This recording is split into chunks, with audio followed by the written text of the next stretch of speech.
Hey everyone, I'm Catherine and welcome back to the Going Zero Waste YouTube channel. Here we're focused on real food, natural living, and sustainability. Earlier this week I reached out to my Instagram followers and said, ask me anything, and you guys did. You asked a ton of really great questions. So many in fact that I will be splitting this into 2 videos. The first question is, do other people get offended or feel like you're judging them for not being zero waste? How do you avoid sounding preachy? So if you saw me, went out to eat with me, if we were friends, you might not even know that I'm zero waste. I mean, if we're really close friends, obviously, I write a blog, but, I don't really talk about it. I go out to eat, I might pull out my cloth napkin or say no straw, and if you want to ask me like, hey, why did you ask for no straw? Then I'd be like, oh, well, and then I'd tell you my spiel. But just don't go around talking about it, because that does sound preachy if you just walk around saying you shouldn't do that, or giving people side-eye glares when they're packing up with plastic bags. I find that the easiest way to talk to people about it is just to have them ask you, because then they're interested and that solves the problem. Question number 2, how do you handle cashiers that make a big deal of you bringing reusable containers? So my tip is to always go and ask customer service if the cashiers have tearing capability before you fill up a jar. If it's bags, I feel like the price is negligible, so I wouldn't really worry about it, but definitely for a jar, because that jar weighs at least a pound, and if you're buying something really expensive that costs $12 to $13 a pound, the last thing you want to do is add another pound on top of that. The best method is just to always ask first. Some places aren't going to have that capability, and that's okay. So just don't assume that because they have bulk, that means they can tear. I made that mistake the first time I went bulk shopping, and I was so proud of myself, and I had my jar, and I weighed it, and I got to the register, and they couldn't subtract the weights, so I wound up just paying for the cost of my jar. It was a horrible first experience, but if I had just asked a cashier or the customer service desk, then they would have let me know, and I would have saved everyone a huge headache. So that's my best piece of advice for that. Number 3, what is your favorite aspect of minimalism, and what is the one you struggle with the most? So I think that's actually, the answer is one and the same. So what I love so much about minimalism is just being in the moment, just taking a breath and enjoying the task that's in front of you, just being really present. And that's my absolute favorite aspect. I mean, learning to do that is just life-changing. Even mundane tasks, you can find the beauty and the simplicity and the joy in doing that, like washing the dishes or scrubbing the floor. It just brings so much peace to it, being in that moment. It's also the most difficult aspect, is also doing that, because sometimes you really just want to rush through something, you want to get it done, and you want to be finished. But it's really just taking that breath and taking your time and appreciating the moment. And it doesn't take much longer to do that, but it will significantly improve the process. It's one of my favorite things. Next question. What are some zero waste options for contact wearers?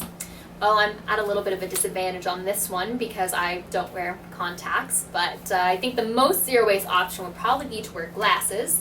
But I know a lot of you said that you can't wear glasses because you're performers, and the last thing you can do is shenanigans across the floor and have your glasses go flying off. That wouldn't work at all. So I definitely feel like this falls into the realm of medical for me, and we spend a lot of time demonizing single-use plastic, but the fact is there's definitely a time and a place. Medicine, science, anything like that is in the umbrella that I feel is untouchable. So we don't live in a perfect society. We don't. I mean, we create waste just by living. I mean, the amount of up-waste I create is probably huge, and I don't deny that at all.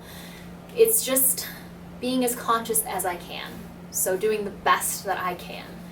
And if that means you wear contacts, oh well. The next question.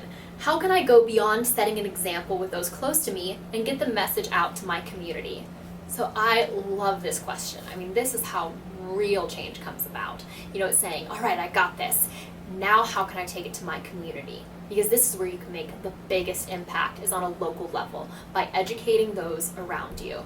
So there's so many things that you can do. Go to city council, try to get a bag ban or a plastic straw ban, or host a cleanup, at a lake or just even if it's the side of the road, picking up litter and explaining why this is important, because so many people don't know that it's important. But organizing events like this is a great way to bring community awareness about it and to keep everything moving along and making it really strong and making a huge impact.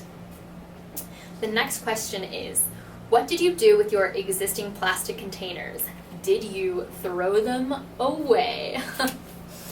No, I didn't actually throw them away. I still have them. I don't keep them with food. I don't use food in them anymore. So much of my journey is involved around health. And I don't feel comfortable having my food inside of, hormone disrupting products.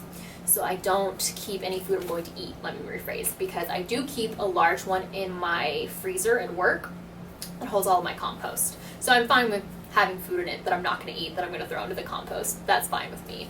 And then I put the rest of them at work so other people can use them because they would buy them anyways. So this just helps keep new plastic from entering into the waste stream.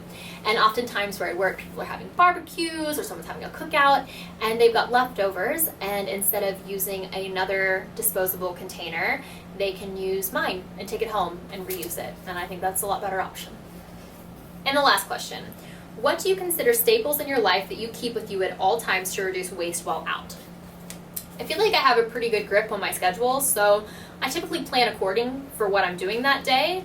If you kind of are more free and really loose with your schedule, then you can keep a zero waste kit that a lot of people recommend, which is just kind of everything you could possibly need to prevent waste, but I find it to be rather bulky, so I don't typically keep one with me.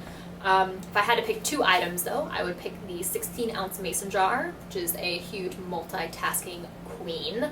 You can use it to get coffee, scoop your leftovers in to go home, doubles as a water bottle, so many things you can do. So the other thing that I would recommend would be a cloth napkin. It's a really great multi-functioning piece. You can use it to blow your nose, dry your hands in the bathroom, or even wrap up treats in a pinch. Just not in that order. So if you enjoyed this video, we will be coming out with another one, answering some more of the questions I was asked on Instagram. If you have any other questions you'd like to add to that, please feel free to leave me a comment in the section below. Or if you have any other ideas or videos that you'd like to see me make, I'd love to hear about it. You can leave that below too. And if you want to be notified when new videos come out, hit that red subscribe button. And if you liked this, give it a thumbs up or share it with someone who might like it too. Anyways, thank you so much for joining me, and I can't wait to see you in the next video.